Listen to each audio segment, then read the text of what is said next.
cuma datang bilang ini, kalau nggak selesai nggak istirahat loh ya. Wah ini mengancam ini.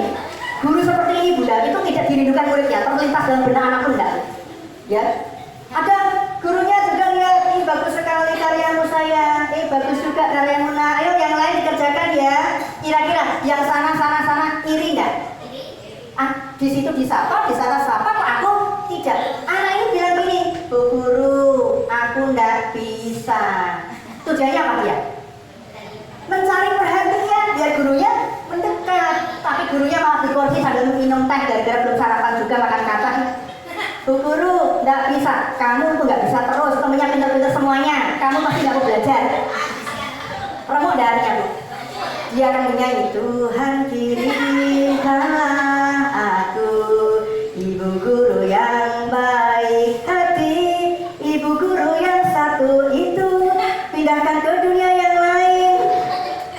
Lainnya masuk dapodik, temennya datanya masuk, dia nggak ada sendiri datanya. Kenapa? Dipindah malaikat datanya ke dunia yang lain tuh. Karena menzalimi murid. Nggak boleh. Guru merdeka harus menyadari bahwa anak usia dini itu egosentrisnya luar biasa. Dan hak dia yang pertama justru bukan IQ dan EQ ini dulu, SQ dulu Bunda. Maka di kompetensi dasar kita yang pertama, percaya kepada Tuhan melalui ciptaannya. Ibu pakai kartu merdeka, pakai KD 46 KD, boleh nggak? Boleh. CP, jadi CP, capaian perkembangan atau tujuan pembelajaran nantinya. KD 1.1, 1.2, menghargai diri sendiri, orang lain, lingkungan sebagai rasa syukur kepada Tuhan. Ini yang perlu gurunya terjemahkan dulu. Karena kalau kita nggak menyadari itu problem Bunda. Ya, saya Bu Nila sudah pernah ke kelas saya Bu ya. Itu di dalam kelas itu sampai kita buatkan pohon-pohonan Bu. Ada kayu yang saya pasang di pojokan. Dari pohon yang saya tebang, pohon apa? Pohonnya sudah roboh tentunya, pohon kelengkeng. Saya pasang, saya pelitur yang bagus. Lalu kemudian saya kasih tanaman hias yang merambat gitu ya. Sekarang Bu, kalau Ibu ke sana, tanaman plastik yang artificial ya, yang tanaman-tanaman plastik sudah saya hilangkan sebagian, sudah tergantikan dengan tanaman asli. Kenapa? Biar itu kita bisa melakukan Tuhan kepada anak. Jadi orang tua kalau masuk ke sekolah kami, rata-rata tidak mau pulang. Karena apa? Nyaman. Taman siswa itu adalah seperti sebuah kalau di PAUD namanya taman indri ya, belajar Jawa Tengah. Nah ini Bunda, kemudian ini Mas Menteri kita menyadari 2 KD ini luar biasa. Maka kemudian ketika beliau diangkat sebagai seorang menteri, maka pertama yang dilakukannya adalah menghapuskan ujian nasional agar tidak orientasinya ke IQ. Yang kedua, EQ itu mengembalikan fitrah anak belajar melalui bermain. Indikatornya apa? Ketika beliau berkata, saya waktunya sudah mau selesai. Jarum panjang di angka 12, jarum pendek di angka 11. Waktu kita pulang, lalu anak berkata, ya aku belum selesai, aku mau main lagi Bu Guru. Berarti ibu dalam hati berkata, terima kasih Tuhan, anakku merdeka belajarnya. Karena apa? Dia selalu pengen belajar dan belajar lagi. Nah, walaupun gurunya bisa membujuk, ya saya boleh kok nanti besok kita lanjutkan. Maka Bunda, saya mengikuti perkembangan kurikulum tahun 84. Kurikulum kita 84, 94, 2004, 2006, 2013 saya mengikuti. Tetapi anehnya Bu Sari, semua kurikulum di TK itu mengacu kepada Amerika Serikat. Padahal Amerika Serikat itu dalam UNESCO itu pendidikannya nomor 11 sedunia. Pertanyaannya, kita nyontoh yang nomor 1 apa nomor 11 Bu? Kalau kita studi banding, ada 10, ada 20 sekolah, kita pilih yang sekolah nomor 1 atau nomor 11? Nomor 1 kan? Tapi kenapa pemerintah kita selalu rujukannya adalah Amerika? Karena ada perang dagang, perang obat-obatan di masa mendatang. Kalau orang Indonesia yang jumlah penduduknya nomor 5 sedunia dan India diserang, India itu dan Indonesia itu 2 negara yang dipakai rebutan oleh negara adidaya, Cina dan Amerika. Kenapa? Kalau orang Indonesia pola pikirnya seperti Amerika atau Cina, nggak mampu membuat, dipaksa tidak mampu membuat tapi bisa membeli, maka mereka santai, kerja sedikit hasilnya banyak karena yang beli banyak. Tapi kalau kita dengan pola seperti ini terus nanti, itu sampai kerja sampai subuh, sampai isya, tetap miskin Bunda. Ini yang jadi kasihan anak cucu kita nanti, nasibnya terlunta-lunta. Maka yuk, kita siap menjadi guru yang merdeka, siap? Lambaikan tangan kanannya yang masih sehat, yang stroke jangan, yang stroke. Ayo ada deh. Yang sebelah sini nggak ada orang, bayangkan speaker itu adalah orang, tepuk juga Bu nanti ya. Taruh di pundak temannya sebelah kanannya, sebelah kanannya, pasti ada orang? Ada orang? Ada ya? Bu, bayangkan, tepuk pundaknya sebelah kanannya. Nah, seperti ini ya. Ada orang? Oke, ikuti kata-kata saya dengan ikhlas ya. Siap, ikuti. Hai saudaraku, hari ini kita belajar menjadi guru merdeka. Bukan kamu. Iya kamu. Guru yang bermakna. Kamu. Iya kamu. Hehehe. Sulit. Ya iyalah. Hadiahnya surga. Hadiahnya surga. Kalau gampang, hadiahnya voucher belanja. Saudaraku, semangat demi anak cucu kita, demi murid-murid kita. Ini membutuhkan pengorbanan. Semangat dan dorongan yang kuat. Mana dorongannya kalah sama ibu-ibu ya? Tepuk tangan kita semuanya. Kita balas kebaikan teman kita dengan lebih baik lagi. Kebalikannya tangan kirinya ya. Hati-hati loh ya. Dorongannya harus dijaga loh ya. Ya. Ikuti kata-kata saya. Hei saudaraku, bareng-bareng loh. Jadi guru merdeka. Sulit, tapi bisa. Syaratnya bersama. Kompak. Hei saudaraku, ini membutuhkan pengorbanan dan pijatan yang enak. Pundak dipijit-pijit, sendi yang duduk santai, pundak kanan dipijit-pijit. Hei saudaraku, yuk jadi guru yang menyenangkan agar anak murid kita bahagia, cerdas, dan luar biasa. Hei saudaraku, karena kau baik, bagaimana kalau nanti kita besanan? Tepuk tangan kita semuanya hari ini bunda. Yuk, kita lihat ini ya, Mas Menteri kita ya. Sebelum, ternyata bunda, keterampilan abad 21, 22 dan seterusnya itu ternyata kemampuan berpikir kritis. Tapi kalau gurunya begini bunda, Dek, buka halaman 5, gambar badutnya diwarnai. Kira-kira anak berpikir kritis enggak Bu? Otomatis dia hanya mengambil krayon atau pensil warna, betul enggak? Nanti kita rubah bagaimana agar anak kita bisa berpikir kritis. Gurunya dulu. Yang kedua, memunculkan ide kreatif. Ya, Thomas Alva Edison itu mengatakan bahwa kreatif itu beda dengan yang lain. Kalau satu TK di satu kelas di kelas rimba 2 ini kemudian mengerjakan semua kegiatan yang mewarnai semua, berarti ada yang kreatif enggak? Tidak ada, karena semua karyanya sama. Pak, apa itu salah? Tidak, itu tidak salah. Kalau ibu mengajar di tahun abad 18, kalau di abad 21 itu salah Bu. Karena menjadikan anak kita nggak mampu berpikir. Padahal kita di hadapan Tuhan itu kenapa dinaikkan derajatnya, melihat orang berilmu lebih banyak manfaatnya karena dia mampu berpikir. Pekerjaan yang dihargai mahal itu yang menggunakan pikiran juga, tidak hanya tenaga. Lalu kemudian lagi bunda, kolaboratif, yaitu adalah kemampuan untuk bekerja sama. Nggak ada ceritanya di kelas rimba ini nanti guru TKA, kelas TKA 1 mengerjakan RPP sendirian, itu nggak berkualitas. TKA berapa orang gurunya TKA? 4 duduk bareng didampingi kepala sekolah. Ayo hari ini nanti ya, besok minggu depan temanya apa saja. Ambil buku-buku cerita yang ada di sekolah kita. Ini mana yang paling dekat dengan putra anak, tuliskan dulu. Bayangkan Bu, 4 orang duduk memikirkan satu ide. Kira-kira lebih sempurna nggak dibanding yang 1 orang 1 ide? Lebih 4 orang. Maka orang yang berkolaborasi nanti akan memenangkan pertandingan. Ya.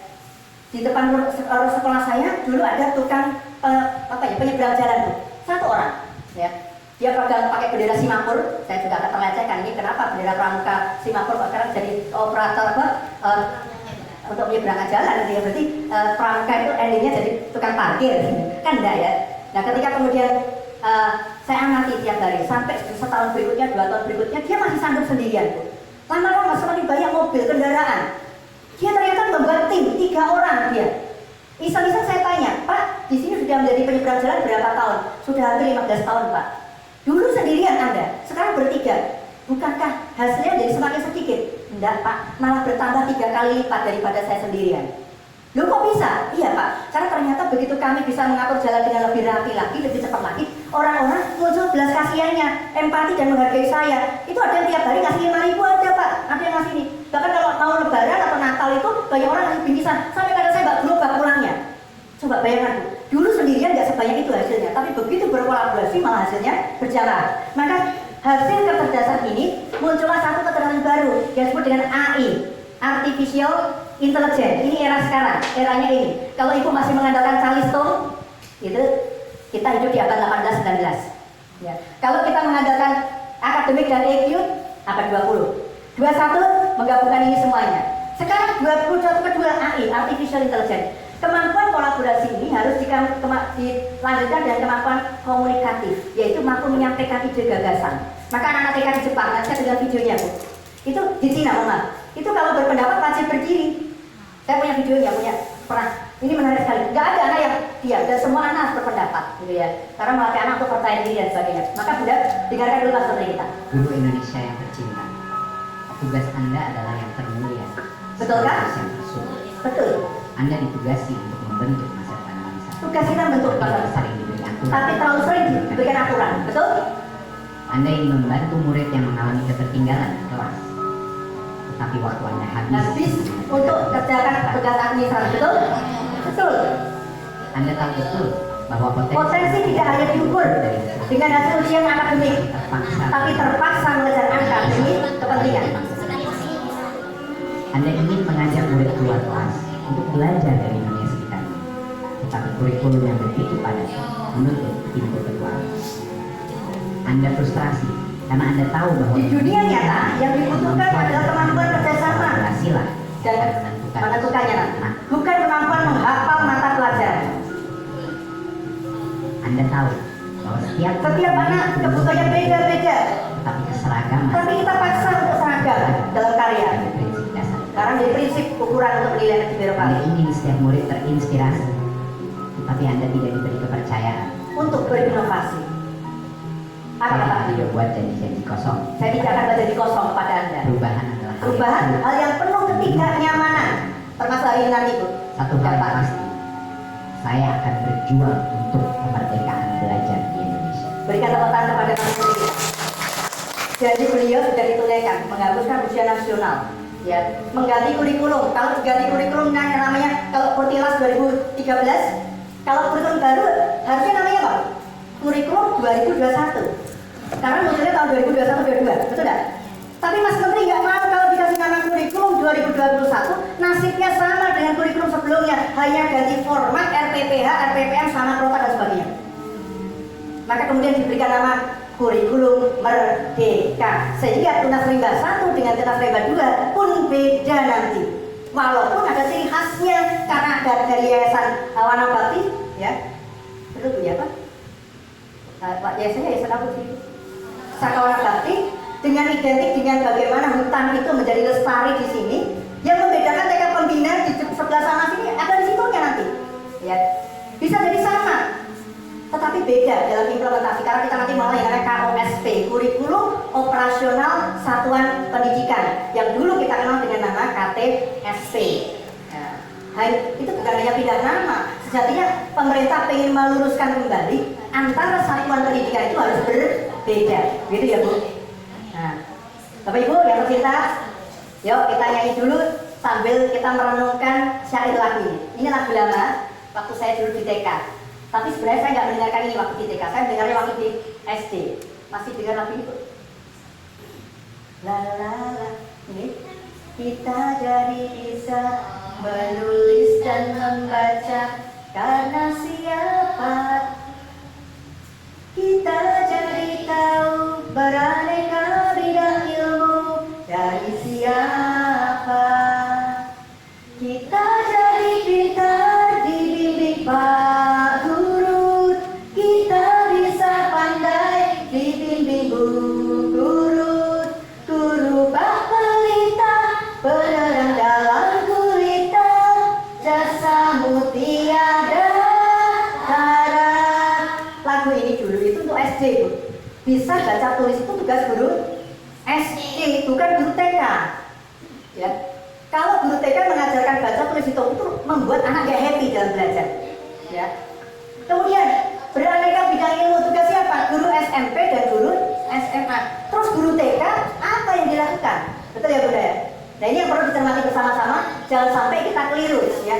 Peraturan pemerintah nomor 17 tahun 2010 sudah larang masuk SD, MI sederajat tidak boleh dites dengan baca, tulis dan hitung. Maksudnya apa? Biar guru TK-nya sibuk menanamkan karakter pada anak. Ini TPA saya baru ngontrak rumah lagi karena muridnya kebanyakan.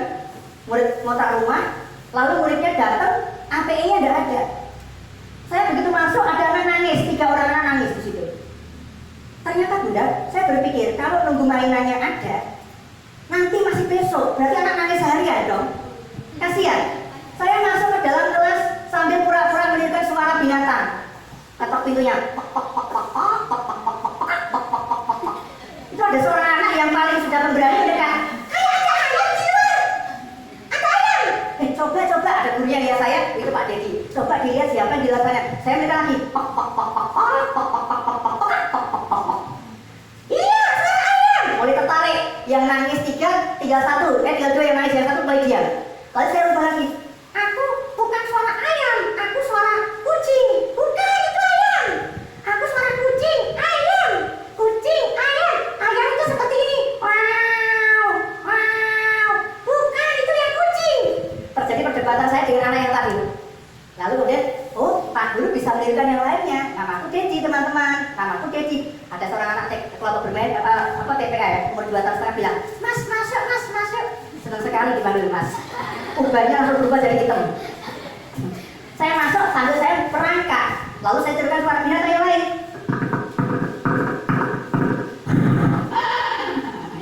Kuda! Pak Guru naik, Pak Guru. Akhirnya 1 naik, lah kok semuanya minta naik. Bayangkan harus minum kebanyakan itu. Anak-anak yang nangis tidak menjadi nangis lagi. Ternyata membuat anak bahagia itu nggak butuh terlalu banyak alat dan bahan, Bu. Tubuh kita, suara kita itu diberikan oleh Tuhan untuk menjadi alat terbaik di dunia. Itu menunjukkan keadilan Tuhan. Kalau letak kualitas pendidikan ditentukan oleh sarfasnya, kita akan mengeluh dan membandingkan, betul tidak? Terang saja, kemarin Bu Sari di sekolah saya kedatangan pemilik sekolah namanya Insan Cendekia Mandiri dari Tangerang. Itu saya tanya, masuk TK pertama bayar berapa? Masuk TK di tempat kami bayarnya 120 juta rupiah Pak Dedi. SPP-nya berapa Pak? 27 juta di luar makan. Saya tanya, yang daftar ada Pak? Nolak-nolak kami Mas Dedi. Coba bayangkan. Ternyata ukuran mahal itu tergantung isi dompet kita. Kalau dompet kita kurang dari segitu mengatakan mahal, betul tidak? Tapi kalau anaknya siapa namanya? Siapa itu ya? Abu Rizal Bakri punya anak siapa itu? Nah, ini anak madani nih. Saya ketemu, saya tanya, biaya TK-nya berapa per bulan? 300 juta rupiah per bulan. Untuk biaya anaknya di TK. Biaya istrinya 1 miliar sebulan. Gak tahu, itu saya nggak urus istri orang. Saya nggak ngisi anak orang. Ketemu dengan Ayang Sari. Kamrik terus. Di Purwokerto, rumahnya di Purwokerto. Itu rumahnya waduh, biayanya berlapis Bu. Ya, saya ke sekolahnya, saya diundang oleh gurunya saya. Berapa ini biayanya? Itu nggak main-main, pengasuhnya datang 6 orang mengantarkan anak ke TK. Sampai sedasar itu ya Bunda ya, kalau kita lihat ternyata kaya itu ukuran tergantung pembandingnya. Kalau pembanding kita lebih kecil ya berarti mahal, tapi kalau lebih besar murah, betul lah Bunda. Nah ini yang menarik Bunda, bahwa guru merdeka itu harus pertama syaratnya membuat anak itu dari suara yang didengar itu mendapatkan suatu ketertarikan untuk menirukannya. Halo, oh gak ada orang? Halo, hai. Ibu berarti suara dulu ya, mau? Bunyi suara kucing. Kucing itu tidak bisa meong, tidak bisa. Karena sini ada taringnya, ada begini. Maka dia coba sekarang dirubah dari M dirubah jadi W. Wow, wow, wow, wow, wow. Kebetulan jangan gitu. Coba hanya merubah dari huruf M jadi W, sudah berubah loh, betul tidak? Lagi bunyi suara ayam betina. Coba Bu, jangan ketok. Kalau ketok itu dia ayam betina nggak bisa. Bibirnya digigit dia gitu. Pok, coba. Pok, coba. Pok, pok, pok, pok. Pok, pok, pok, pok, pok. Pok, pok, pok, pok, pok, pok, pok, pok, pok. Iya. Bu Sari, saya ketika ngajar pertama di TK Pembina itu mau ketika nyanyi suara saya kan jelek Bu ya. Lagunya pas saat itu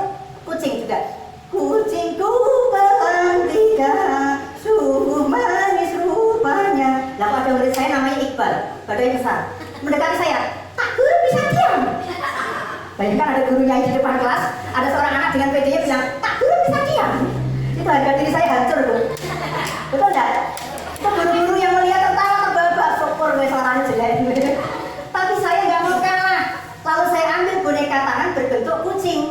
Lalu saya kemudian menggerakkannya.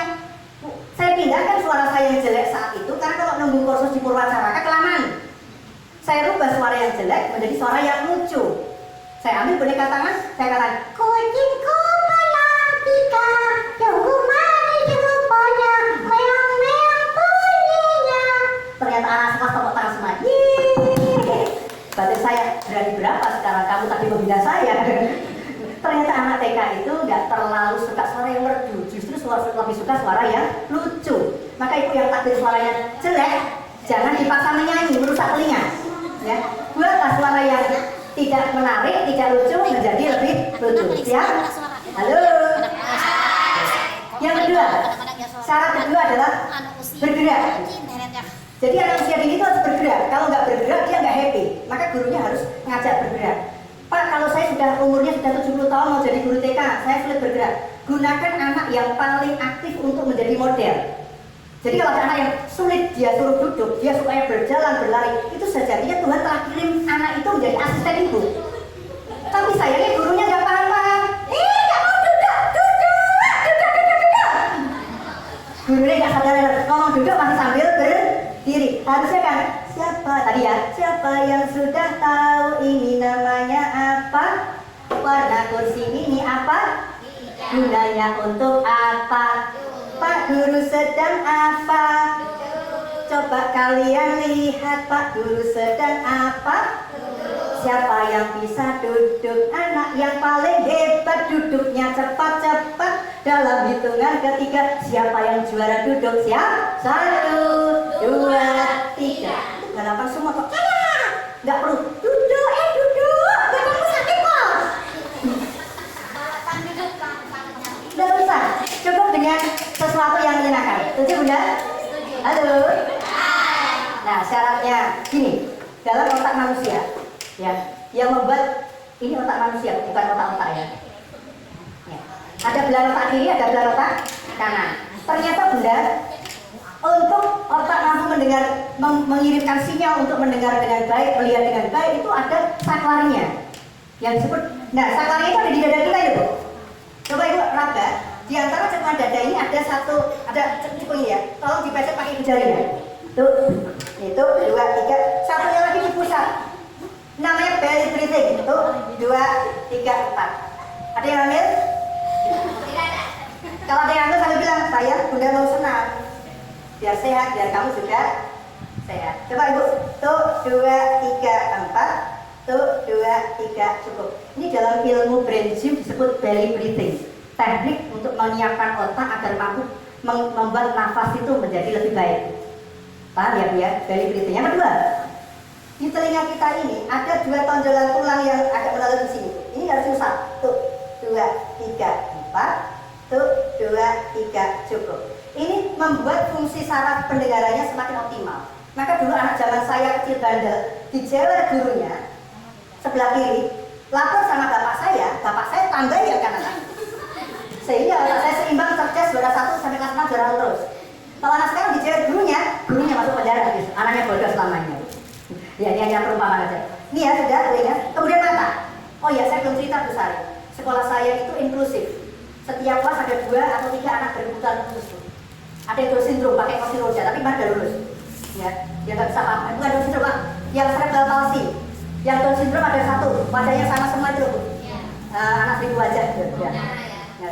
Ada lagi yang autis ADHD namanya Hasan dan Husain. Anak orang kaya, mobilnya Alphard. Dua-duanya berkebutuhan khusus Bu.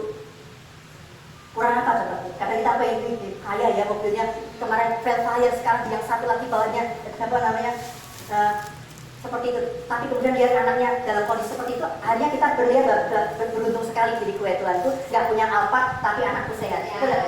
Nah kata kita melihat yang tidak sehat. Nah Hasan itu suka mukul tuh. Bahkan kalau dia marah itu kacamata gurunya udah pecah berapa kali. Ya.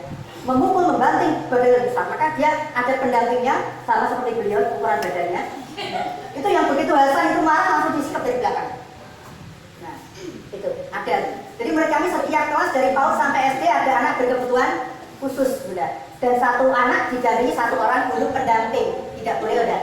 Nah, tidak guru yang lain tak ganggu gitu ya, Bu. Apa yang masih? Oh, enggak masih. Terima kasih. Nah, satu lagi Bunda, cara ngecek anak autis bagaimana? Ibu jari telunjuknya, ibu jarinya seperti ini, ya. Pandang jari ini, jempol ini, ibu jari ini, lalu buat angka 8 tidur. Yang agak lebar, Bu.